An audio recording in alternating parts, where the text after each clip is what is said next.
Siapakah aku? Buah yang sering diolah untuk pembuatan saus.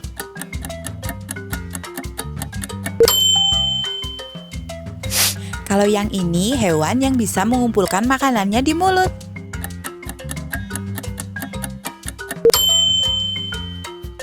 Coba sekarang yang ini, buah apa yang kalau dipotong berbentuk bintang?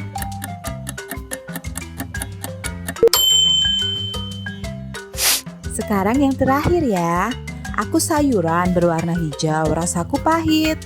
Kalian benar berapa? Coba like dan subscribe ya. Tulis jawabannya di kolom komentar.